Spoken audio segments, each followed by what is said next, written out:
teachers, and my parents and my dear students.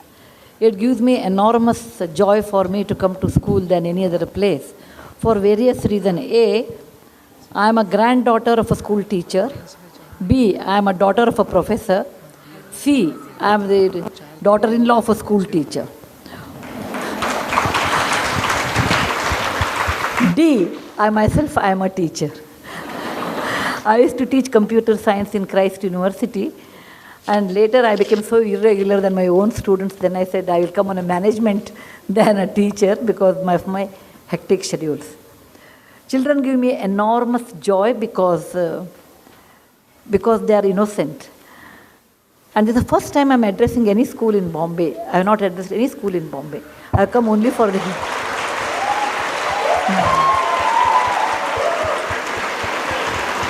I have only come to Bombay for meetings, never to a school. So when there was an urgent meeting came down today, evening I have a 7 o'clock meeting, then I thought, why can't I come a little early? Anyway, I waste half a day in Bangalore traffic reaching airport. I rather leave at 5 in the morning, reach Bombay at 8:30 so that I can have a session with the students, and then I opted for this.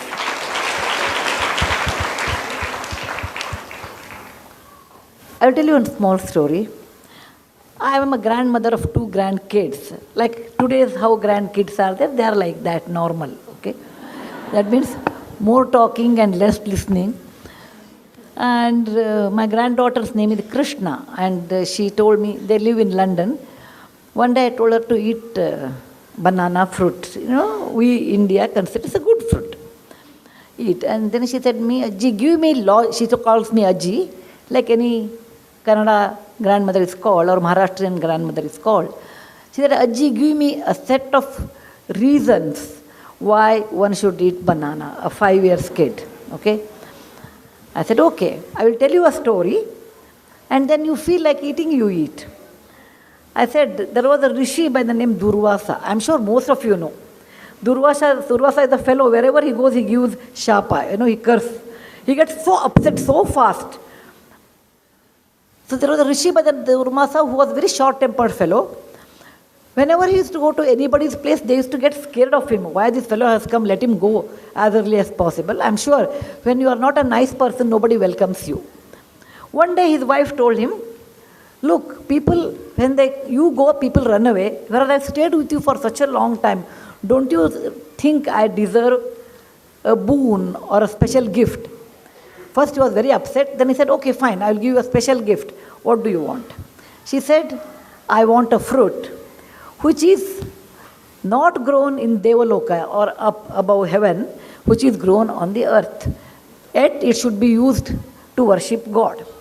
B, it should flower once a year and it should not have any seeds. C, all parts of that tree should be used in cooking. D, it should not have, it should flower, it should give fruits only once in a year, and the fruit should be not messy kind, not like a mango or apple. And such fruit, without giving that to God, the puja will be incomplete. He said, okay.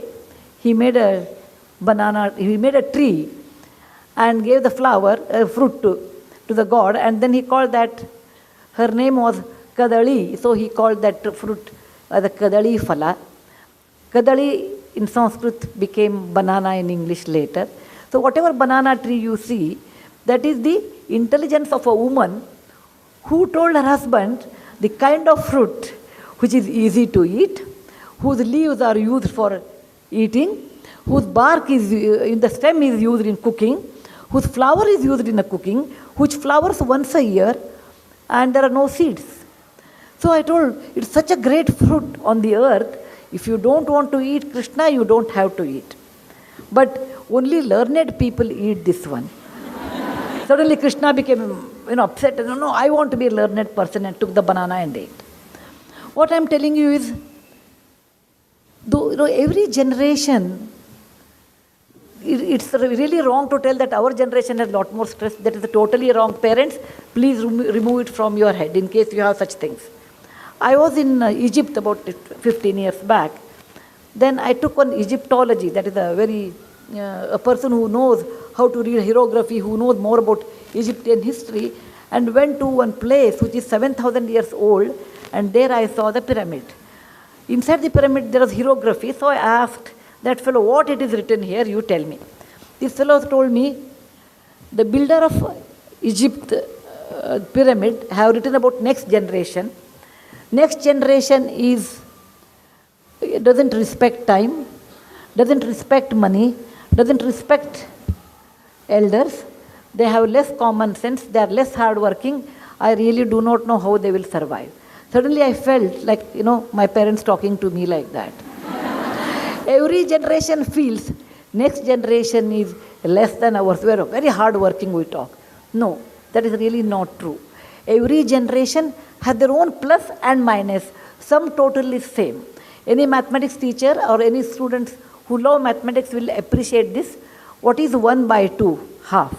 1 by 2 is 2 by 4. It is also equal to 3 by 6. It's also equal to 4 by 8.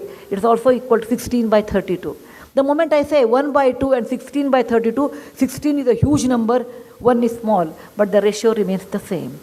And that is the way every generation has their own plus, minus, their own strengths. Okay, their own stress.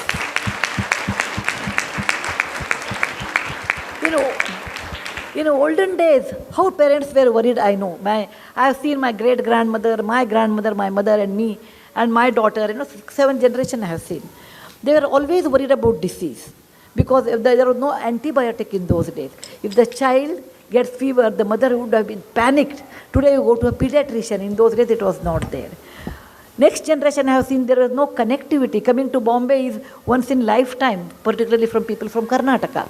Every generation undergoes a different stress, but they do undergo stress.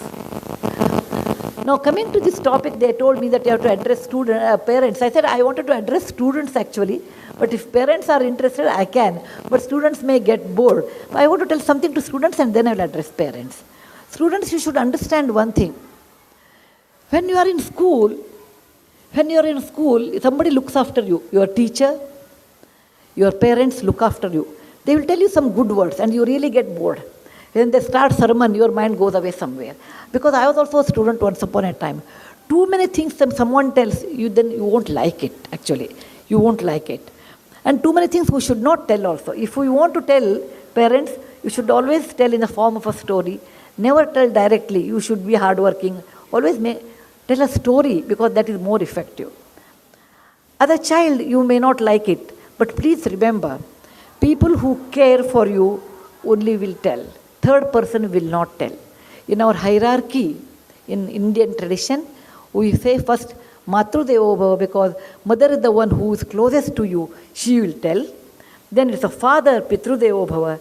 And third one is Acharya Devo Bhava. Acharya means not Pandit or Bhadji. Acharya means teacher who teaches you. Teacher cares for you. Please remember, a good teacher cares for you. And later, in college life, no teacher tells you. Because it doesn't matter you pass or fail. As a college teacher, I knew I have to go complete my syllabus and I will get my salary, I will come back. But in school it won't happen because this is the impressive years you are undergoing from LKG to 10th standard here. Good 14 years, up to ISC if you go, good 14 years of your life. There are always teachers and they are third in the hierarchy who care for you. Please remember, someone cares for you, have the authority to scold you also. And they tell in the right way, please don't underestimate your parents and your teachers. It's your duty to understand what they are telling, for what reason they are telling. And you have to actually accept it, and later it will pay its price later part of your life. What you don't learn now will never be learnt later.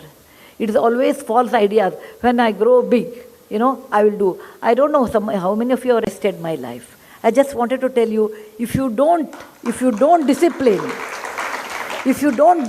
when you are school or in college, you pay a heavy price in later part of your life. Discipline, like coming up in a proper way, writing properly, talking properly, communicating properly, respecting people properly. this really helps a long way in your life. So I don't want you should be like potato, regretting in your old age.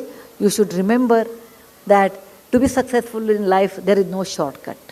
The only method is hard work and straight way. And that you have to do.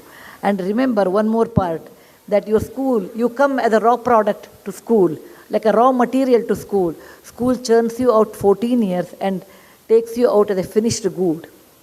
You come out as a young toddler here, and you go out as a fine teenager. The school has done so much, not for the fees what you give. Your fees are minimal when you compare to the kind of advantage you get in real life.